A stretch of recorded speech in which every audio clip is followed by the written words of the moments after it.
You can see this is one word ray and this is another word optics. So optics is a branch of physics which deals with study of light, that you know, study of light. Now question arises, what is ray? ray क्या होता है? आपको पता है कि light travels along straight line path, and this straight line path is called ray. बहुत सारी raise को अगर हम मिला दें, बंडल ऑफ रेज को हम क्या बोलते हैं? Beam of light, right?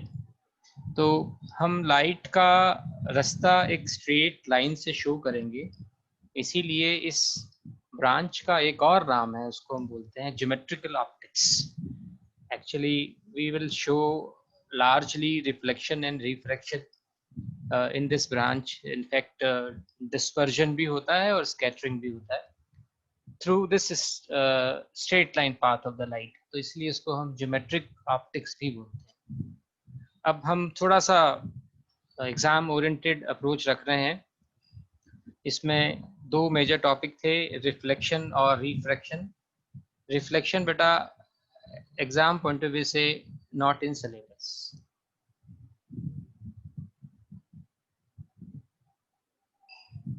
I wanted to discuss this topic with you and I will discuss. छोड़ूंगा नहीं बेटा इसको मैं, बट क्योंकि हमारे सामने अभी प्रायोरिटी SA1 की है तो हम रिफ्लेक्शन को छोड़ रहे हैं. असेसमेंट के लिए रिफ्लेक्शन हमारे सिलेबस से हट गया है. थोड़ा बहुत रिफ्लेक्शन के बारे में आपको पता होगा कि लाइट जब अपना रास्ता बदल देती है सेम मीडियम में, एक मीडियम में ऐसे लाइट ऐसे टकराती है और वो अपना रास्ता बदल देती है, चेंज कर देती है, लेकिन मीडियम नहीं बदलती है, उसको बोलते हैं रिफ्लेक्शन ऑफ लाइट. इस एंगल को बोलते हैं एंगल ऑफ इंसिडेंस, इसको बोलते हैं angle of refraction. Angle I is equal to angle R. This is the law of reflection, ये आप पढ़ चुके हैं, राइट? दो तरीके के मिरर हम बात करते हैं. This is one concave mirror, this is concave mirror, right? And this is convex mirror. Convex mirror. इस पॉइंट को हम बोलते हैं पोल, इस पॉइंट को बोलते हैं पोल. ज्योमेट्रिक सेंटर जो होता है मिरर का उसको बोलते हैं pole. A line which is passing through the centre of curvature, ये सेंटर ऑफ कर्वेचर है, ये सेंटर ऑफ कर्वेचर है. सेंटर ऑफ कर्वेचर बेसिकली क्या है? उस स्फेयर का सेंटर है जिससे ये मिरर हमने कट करके बाहर निकाला है. तो एक लाइन जो सेंटर ऑफ कर्वेचर और पोल को ज्वाइन करती है, ये भी आप 10th क्लास में पढ़कर आए हैं, इसको हम बोलते हैं प्रिंसिपल एक्सिस, राइट? PAL होता है, ध्यान रखना, PLE नहीं होता है. एक लाइट रे जो प्रिंसिपल एक्सिस के पैरेलल है, वो प्रिंसिपल एक्सिस के किसी एक पॉइंट से कट करके निकलती है, उस पॉइंट को हम क्या बोलते हैं? फोकस. फोकस. और ये जो डिस्टेंस है आपकी, इस केस में अगर हम निकालें तो ऐसा होता है,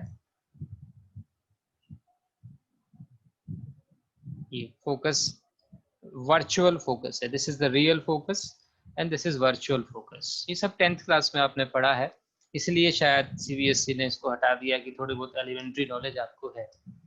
तो ये डाइवर्जिंग मिरर है, ये कन्वर्जिंग मिरर है, ये भी आप जानते हैं. जो डिस्टेंस है PF, इसको बोलते हैं focal length, distance between pole and focus. PC जो है उसको बोलते हैं रेडियस ऑफ कर्वेचर. इन दोनों के बीच में एक रिलेशन होता है, आपको पता है, F is equal to R/2. ये सब डेरिवेशन थे हमारे सिलेबस में, ये अब नहीं है एग्जाम पॉइंट ऑफ व्यू से, तो इसका एक क्विक रीकैप या रिवीजन कर रहा हूँ मैं. एक फार्मूला भी आप 10th क्लास से पढ़कर आए थे, उसको हम बोलते हैं 1/F equal to 1/B plus 1/U. इस फार्मूले का नाम क्या है? Mirror formula. मिरर फॉर्मूला में एफ तो आपको बता चुका हूँ क्या है। वी और यू की अगर बात करूँ तो वी और यू में आपको ये भी याद आ जाना चाहिए देखकर कि ये आपका अगर ऑब्जेक्ट है, दिस इज योर ऑब्जेक्ट, और मान लीजिए यहाँ पर आपकी कहीं पे इमेज बन रही है, this is your object and this is your image. तो ऑब्जेक्ट का पोल से जो डिस्टेंस होता है, ये वाला डिस्टेंस, इसको बोलते हैं ऑब्जेक्ट डिस्टेंस यू। जो इमेज का डिस्टेंस होता है इसको बोलते हैं वी, राइट। ऐसे ही एक और कॉन्सेप्ट आपने पढ़ा था, अगर ये हाइट एच ओ है और ये हाइट अगर एच आई है, तो साइज का जो रेशियो होता है उसको बोलते हैं magnification. Magnification is size of image divided by size of object. Formula इसका क्या आता है, माइनस वी बाई, माइनस ध्यान रखना, वैसे तो ज़रूरत पड़ेगी नहीं, एग्ज़ाम में आने वाला नहीं, लेकिन फिर भी आपको नीट में या जेई में शायद ज़रूरत पड़ सकती है, राइट। तो ये एक क्विक रिकैप था रिफ्लेक्शन। अब हम शुरू करते हैं फॉर्मली अपना chapter refraction.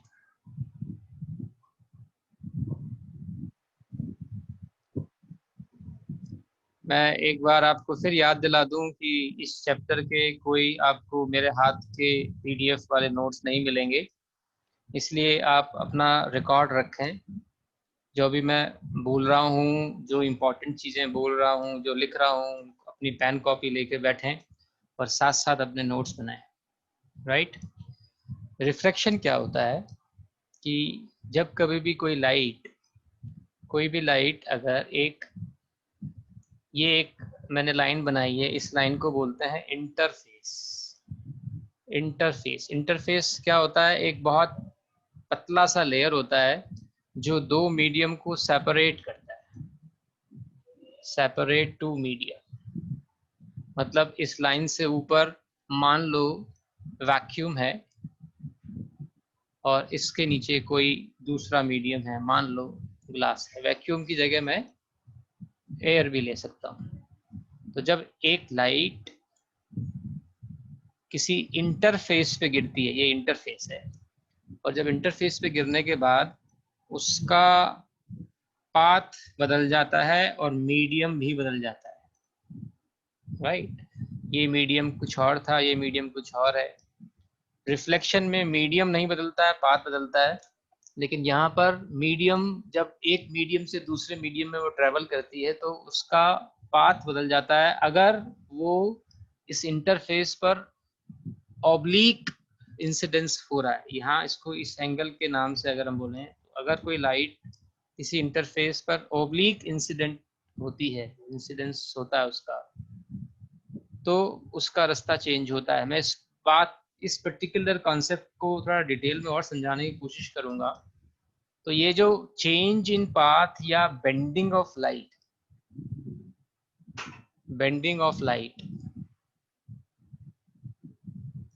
When it travels from one medium to another। NCERT इसकी डेफिनेशन इंटरफेस के टर्म्स में और इस ऑब्लिक को टर्म को यूज करके बोलता है कि जब लाइट एक मीडियम से दूसरे मीडियम पे ट्रेवल करती है और इंटरफेस पे ऑब्लिकली गिरती है तो उसका पाथ चेंज हो जाता है। This phenomena is called refraction of light. तो ये वाली डेफिनेशन 10th लेवल की है, बट ये काम करेगी आपको, आप आराम से इसको लिख सकते हैं, एग्जाम में आसान भी है, right. So this angle is called angle of incidence I. This angle is called angle of refraction R. And this dotted line you can see is the normal. Okay. So refraction में मैं अगर बताऊं आपको ये चीज, अगर इसको ऐसे नोट कर लें, in refraction, number 1, speed of light changes। ठीक है, रिफ्लेक्शन का मतलब है कि एक मीडियम से दूसरे मीडियम में जा रहे हैं, दूसरा wavelength of light changes,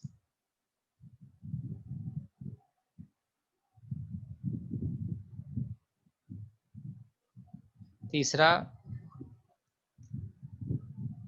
path में और मे नॉट चेंज। मे वाला केस तो ले लिया बेटा मैंने, ये वाला मे नॉट अभी मैं डिस्कस करूंगा। और ये सबसे इंपॉर्टेंट है, फ्रीक्वेंसी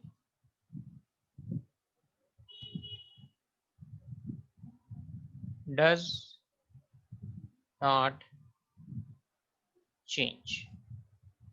जब लाइट एक मीडियम से दूसरे मीडियम में ट्रेवल करती है तो लाइट की कौन सी प्रॉपर्टी जो है वो चेंज नहीं करती, तो कौन सी प्रॉपर्टी है आपकी, फ्रीक्वेंसी, राइट। अब मैं इस मे नॉट की बात करूं, अगर मे नॉट की बात करूं तो मे नॉट में ऐसा होता है कि ये अगर आपका एयर है और ये आपका ग्लास है और लाइट अगर नॉर्मली गिरती है इंटरफेस पे, राइट, और ये फिर यहाँ पर मान लो आपका एयर है, तो लाइट का कहीं पे भी कोई भी पाथ चेंज नहीं हुआ। आप देख सकते हैं लाइट सीधी आ रही है, यहाँ पर ये एंगल कितना है 90, यहाँ पे ये एंगल कितना है 90।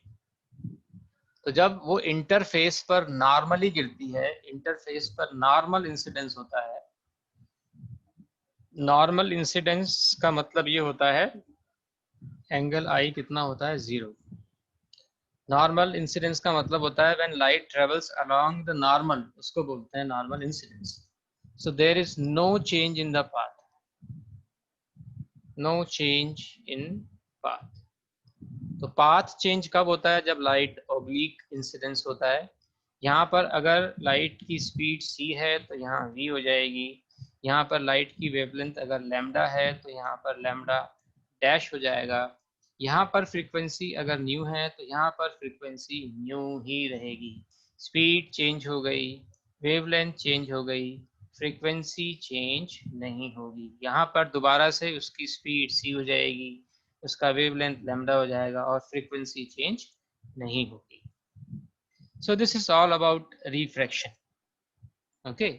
अब रिफ्रैक्शन का एक और एस्पेक्ट भी है कि अगर मैं आपको बोलूं कि एक लाइट है, ये लाइट इंटरफेस है, इंटरफेस किसको सेपरेट कर रहा है, एयर को और से ग्लास को। एक लाइट आई, ऑब्लिक इंसिडेंस था उसका, ये एंगल ऑफ इंसिडेंस है, और वो बेंड हो गई, this is bending towards the normal, right, ऐसे बेंड हो गई, राइट। और एक और केस लिया मैंने, एक और केस लिया मैंने, उस केस में मैंने क्या किया कि एयर से वाटर में डाला, ये नॉर्मल है, ये वाला एंगल मैंने सेम रखा, ये वाला एंगल, ये वाला एंगल जो आई था वही यही वाला एंगल रखा आई, और अब ये देखो ये बेंडिंग हुई। नोटिस करने वाली बात क्या है कि ये वाला एंगल जिसको हम एंगल ऑफ रिफ्रैक्शन बोलते हैं, ये वाला एंगल दोनों का अलग अलग है। ये वाला एंगल आई है, दोनों का सेम है, दोनों सेम मीडियम से आ रही हैं, एयर से आ रही हैं, लेकिन जब वो ग्लास में एंटर करते हैं तो ग्लास में बेंडिंग ज़्यादा होती है, मोर बेंडिंग, यहाँ पर लेस बेंडिंग। मोर बेंडिंग का मतलब होता है less angle R, less angle R, angle of refraction. Less bending का मतलब होता है more angle of refraction.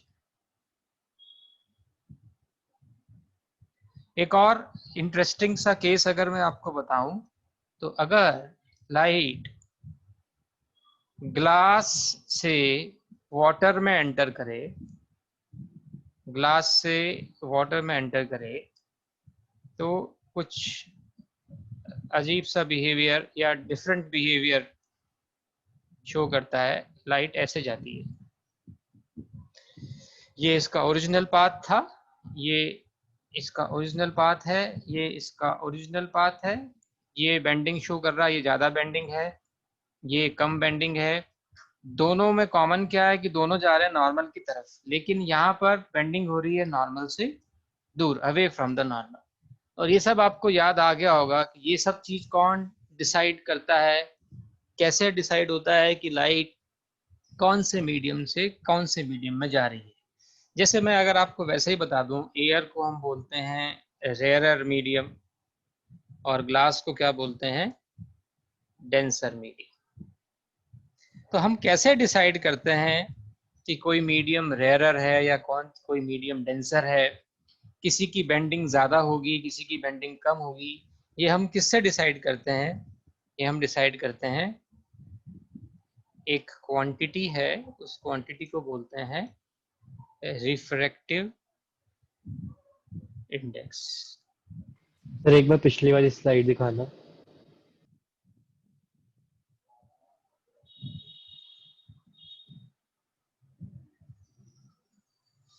Thank you sir.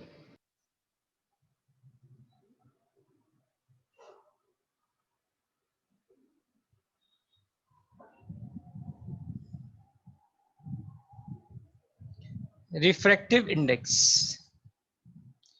Refractive index जैसा कि नाम से पता लग रहा है कि रिफ्रैक्शन की इंडेक्स, रिफ्रैक्शन ज़्यादा होगा कम होगा, ये हमको बताता है refractive index, right.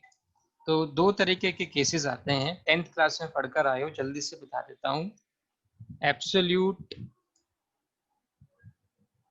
Refractive index, NCERT में इसका सिंबल है एन, लेकिन बहुत सारे टीचर इसको और बुक्स इससे रिप्रेजेंट करते हैं, म्यू से, जो परमिएबिलिटी का सिंबल था उससे भी रिप्रेजेंट करते हैं। मैं एन लेने वाला हूँ, एनसीईआरटी को फॉलो करूंगा, रिफ्रैक्टिव इंडेक्स का सिंबल हम एन लेके चलेंगे। तो एब्सोल्यूट रिफ्रैक्टिव इंडेक्स क्या होता है? Speed of light in vacuum divided by speed of light in medium, right।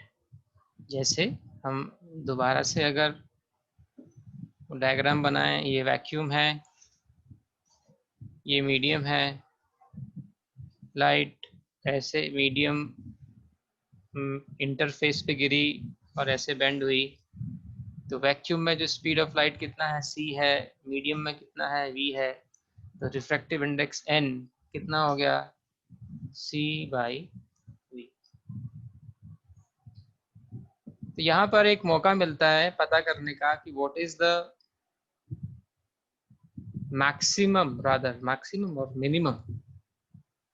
Minimum value of absolute refractive index कितनी होगी और किसकी होगी। Minimum value of absolute refractive index, ये तो हमेशा कांस्टेंट रहेगा। एब्सोल्यूट का मतलब है कि हमेशा वैक्यूम रहेगा बेटा, ये वाला वैक्यूम रहेगा। अब अगर मुझे ग्लास का रिफ्रैक्टिव इंडेक्स निकालना है तो मीडियम ग्लास हो जाएगा, अगर मुझे वाटर का निकालना है तो वाटर हो जाएगा, मतलब ये नीचे वाला चेंज करेगा। इसका मतलब है कि n की वैल्यू मेरी मैक्सिमम कब होगी या मिनिमम कब होगी, जब मेरी v की वैल्यू मैक्सिमम होगी, और v की मेरी मैक्सिमम वैल्यू कितनी हो सकती है, c। तो जब मेरा v कितना हो जाएगा, c हो जाएगा, तो n की वैल्यू कितनी हो जाएगी, 1। ये मैक्सिमम वैल्यू है और ये मिनिमम वैल्यू है। इसका मतलब ये है कि मिनिमम एब्सोल्यूट रिफ्रैक्टिव इंडेक्स किसका होता है, वैक्यूम का होता है। और अगर हम एयर की बात कर रहे हैं, एग्जैक्टली मुझे पता नहीं, 1.0016 कुछ होता है, but I am not very sure. तो नियरली एयर का रिफ्रैक्टिव इंडेक्स भी हम 1 ही लेते हैं, 1 ही लेते हैं।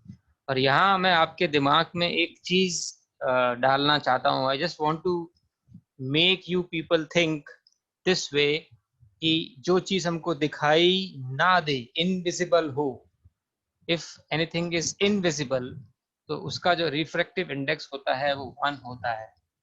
So if you want to work on the formula of invisibility, then you try to make the refractive index of anyone जिसको आपको invisible बनाना है या अपने आप को invisible होना है, तो अपना refractive index आपको कितना करना पड़ेगा?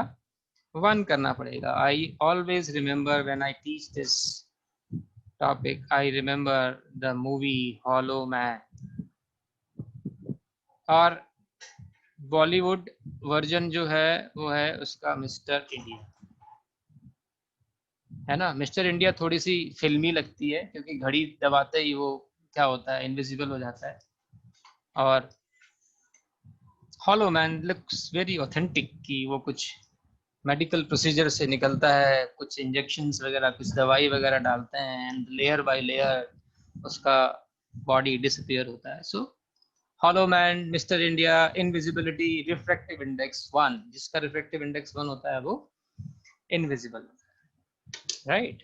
एक चीज और आप को रिकॉल करनी है, जिस किसी ने भी ये मूवी देखी है, जिस किसी ने भी ये मूवी देखी है उसको एक चीज और रिकॉल करनी है कि मिस्टर इंडिया और जो भी वो था हॉलो मैन, वो रेड लाइट में दिखाई देता था. अगर उसको आप रेड लाइट में देखोगे या इंफ्रारेड वाले से देखोगे तो वो आपको दिखाई देता था. उसको भी हम उसको एसोसिएट करेंगे इसके साथ. इज देयर एनी डाउट कि रिफ्रैक्टिव इंडेक्स 1 जो मिनिमम वैल्यू है वो कैसे आई? I mean I just saw a chat right now. Is that concept clear now कि वो मिनिमम क्यों है? क्योंकि स्पीड मैक्सिमम होनी चाहिए और वो मैक्सिमम स्पीड वैक्यूम में ही होगी. एनीवे, हम दूसरा रिफ्रैक्टिव इंडेक्स की बात करें अगर, so that is relative refractive index.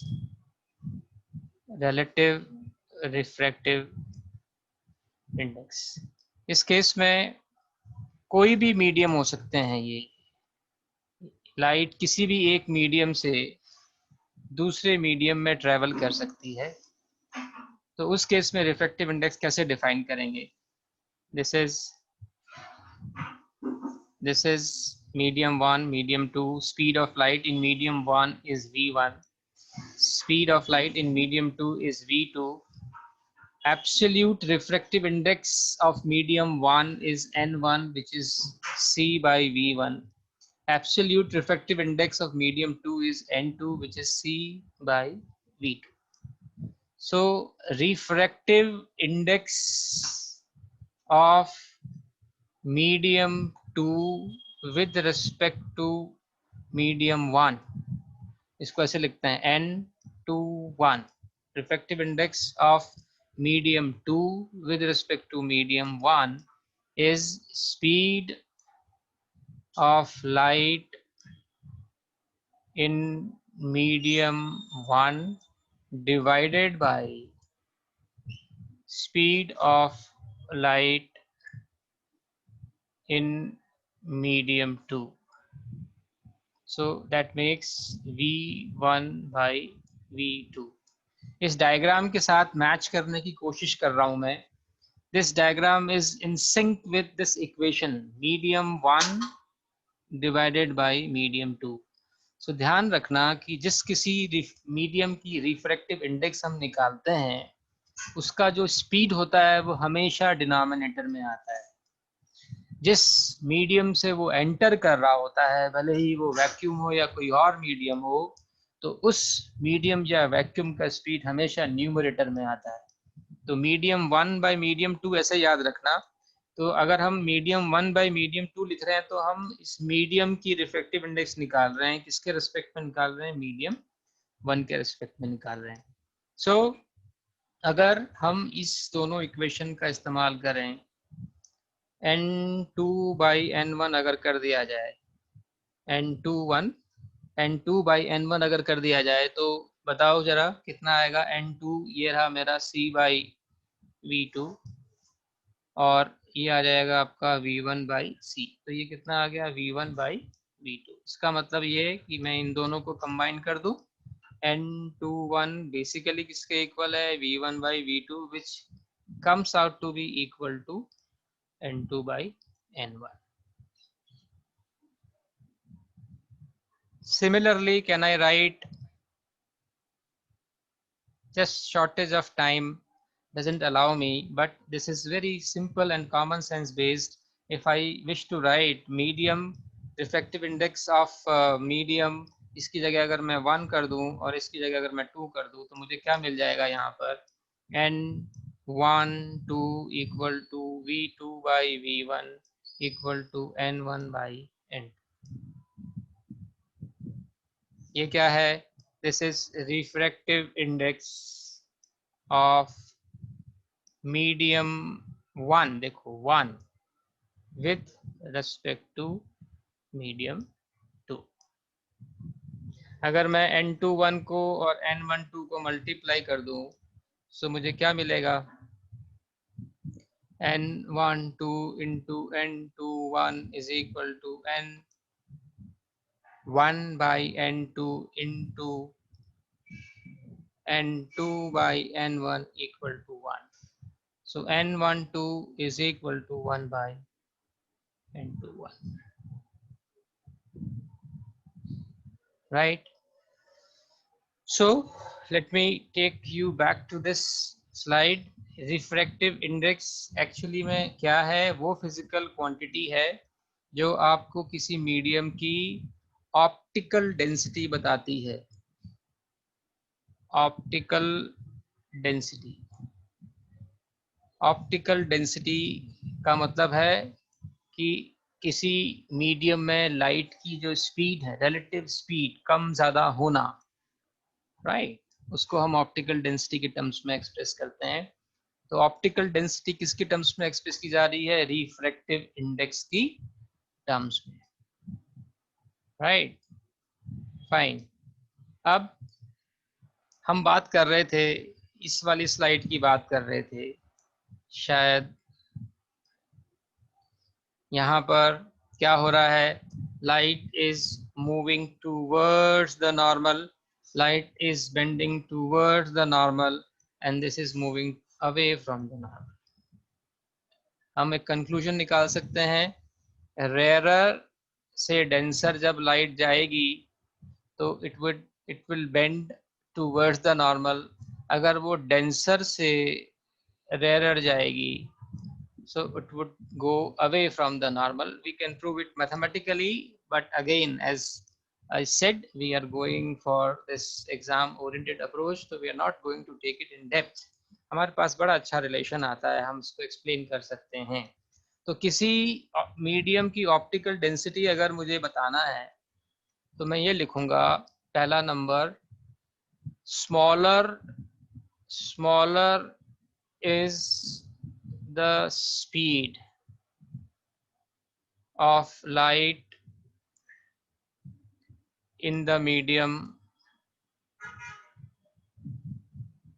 Smaller is not a correct word, lesser in the medium, more denser would be the medium. इसी बात को दूसरी तरीके से बताया जा सकता है, smaller is the refractive index. When I write refractive index, it means it is absolute refractive index. Smaller is the refractive index of medium,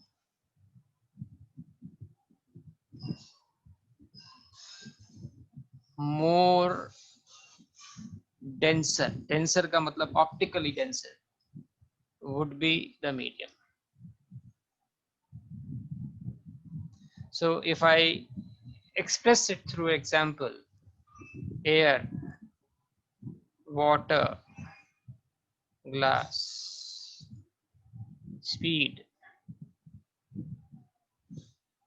refractive index. तो अगर मैं स्पीड लिखूं तो एयर में आपको पता है 3×10⁸ होती है मीटर पर सेकेंड, वाटर में होती है 2.25 × 10⁸ मीटर पर सेकेंड, और शायद ग्लास में, I am not very sure, शायद ग्लास में ग्लास में स्पीड निकालें 2 होती है शायद, 2 × 10⁸ मीटर पर second, right.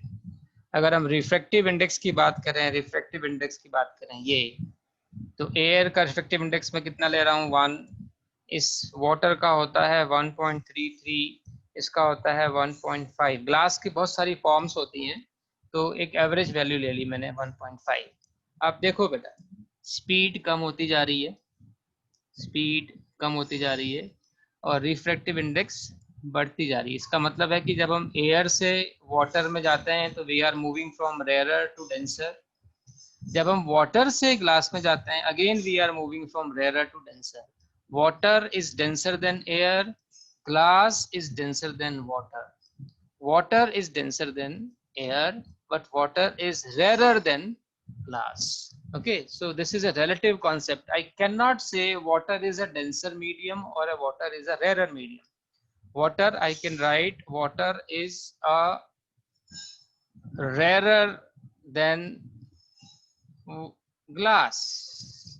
At the same time, water is denser than air.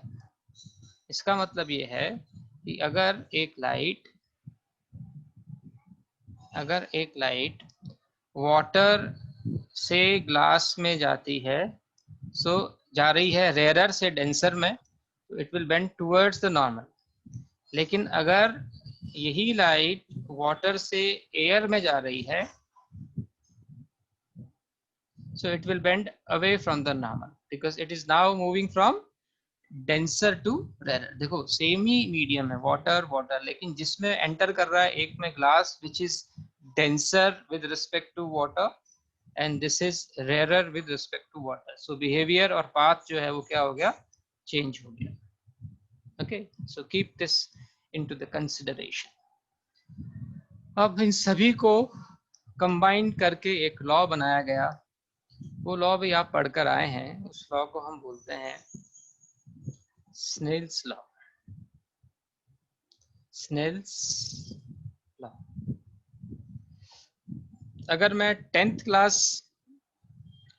Class का स्नेल्स लॉ आपसे डिस्कस करूं, एग्जाम में अगर कुछ ना आए तो ये लिख देना, ये वाला एंगल क्या है आई, ये वाला एंगल क्या है आपका आर, ये क्या है आपका वैक्यूम, ये क्या है आपका कोई भी medium.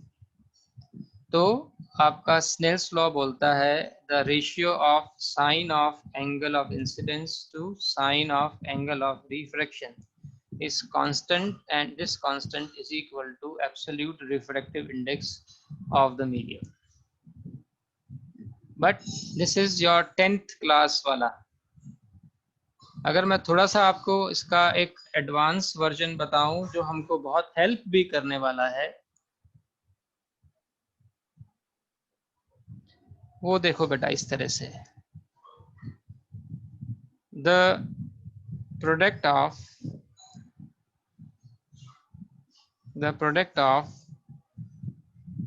refractive index and sine of angle which light makes with normal in the medium is always constant.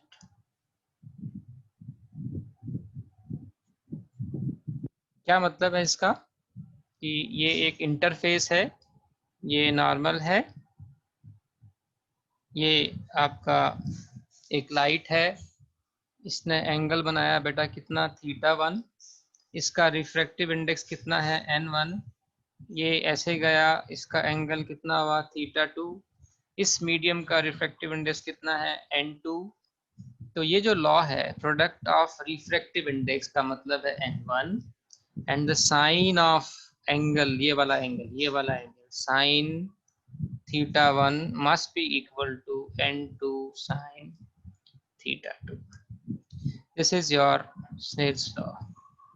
In fact हम उसको ऐसे लिख सकते हैं n sin θ equal to constant for any medium,